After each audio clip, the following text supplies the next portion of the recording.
It's showtime. This program deals with devil worship and satanic beliefs. It contains explicit scenes and descriptions of violent crimes and rituals. Because of the program's theme and controversial subject matter, parental discretion should be exercised. You have to give a blood sacrifice to Satan. It's supposed to keep you protected. It's supposed to keep you pure. They said that if you told that the devil would come and kill our parents. It doesn't matter if you believe in Satan. It doesn't matter if you believe in demons. What's important is to know that there are people out there that do, and they're willing to do anything to accomplish their goal. Satanism is more than a hodgepodge of mysticism and fantasy, more than a Halloween motif. It's a violent impulse. It preys on the emotionally vulnerable, especially teenagers, often lonely and lost. It basically started out like with the killing of animals. Then there's always the heavy metal music, and drugs don't help. It attracts the angry and the powerless, who often sink into secret lies. They asked me if I had ever thought about killing somebody just to watch them die, and they asked me if I would like to join a satanic cult. Possessed by an obsessive fascination with sex and drugs, and yes, heavy metal rock and roll. Satan's child. Often Satanism seems to be a personal psychodrama, a kind of license for strange, sometimes violent behavior. A bloodbath would be a cleansing and purification of a planet that has been dirtied and degraded for too long. Sometimes it's just half-baked mumbo-jumbo and scrawled symbols, but other times it goes deeper, deadly. Tommy died as brutally as his mother did, but at his own hands. I loved him dearly, but he also took my wife who I loved. Satanism goes far beyond teenage obsession. Today there are cults that worship the devil, engage in secret ceremonies, believe in ancient, though bizarre theology, all of it constitutionally protected, as long as no laws are broken. I believe that hate is necessary in a controlled way just as much as love is necessary. The other face of adult Satanism is violent and fiendish, centered on sexual ritual and torture, frequently descending into the vilest crime of all, sexual abuse of children. He has drawn pictures of a child being sacrificed. He's talked about animal sacrifices. He's disclosed molestation.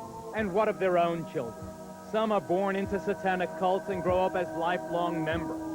Others are desperate to flee, but dread the penalty of grotesque death. They're going to catch me, it don't matter. I could run and run and run. They're always going to catch me because they're all over.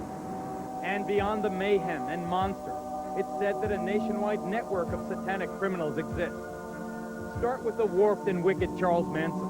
It's everything that human beings don't understand. It's all their fears. It's what they're not sure of. You dig what I'm saying? Satan to me would be God. Or the demented son of Sam killer David Berkowitz. These and others, purportedly linked to the devil worship underground. Here's Satan. Yes, Satan. It's all over the United States and probably all over the world because it's just something that people are experimenting with now. Impossible to measure, easy to doubt. The very mention of it invites ridicule. Come out. No, I won't let her go. No. Often the choice is to avoid confronting it, ignore it, find other explanations, or laugh it off. That is not the choice we have made tonight. We have chosen to ask why. Via satellite, we'll be asking the youngest person on Oklahoma's death row, just 17 when he killed in the name of Satan, why he murdered his own parents. And to Southern California, where we will ask the parents of children in the notorious McMartin preschool why they claim their kids were satanically abused.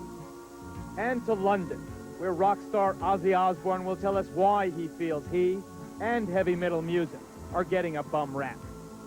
And to the state penitentiary in Angola, Louisiana, to ask convicted killer Charles Gervais why he thought the devil would award him 10,000 souls. The Investigative News Group presents the Geraldo Rivera Special. This is not a dream. Devil Worship. Exposing Satan's underground. The entire time that the so-called child molestation scandal was occurring at the Presidio, the time period when these terrible events were supposedly taking place, I was assigned to the National Defense University in Washington, D.C., and my wife was out there living with me. But is it not a fact that a 3.5-year-old girl identified you as the alleged perpetrator of molestation? No, as a matter of fact, it is not the case. An accusation was made by her stepfather, who was an Army chaplain, speaking on behalf of this child. In her original interview with the FBI, she denied ever being molested. Well, I've seen the... you are innocent until proven guilty. You were never charged in this case. I don't want to belabor the point. I have seen, however, the affidavits for the search warrant of your home, and they indicate the child is speaking to the authorities, not her father. This was after she had been subjected to therapy. Let's say you are innocent of that. You are no longer at the Presidio. You are now in St. Louis, but you are still a serving officer or colonel in the United States Army.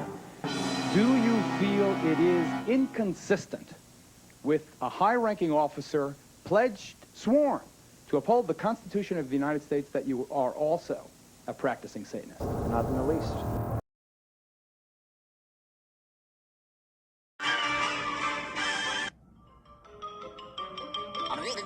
That's all, folks.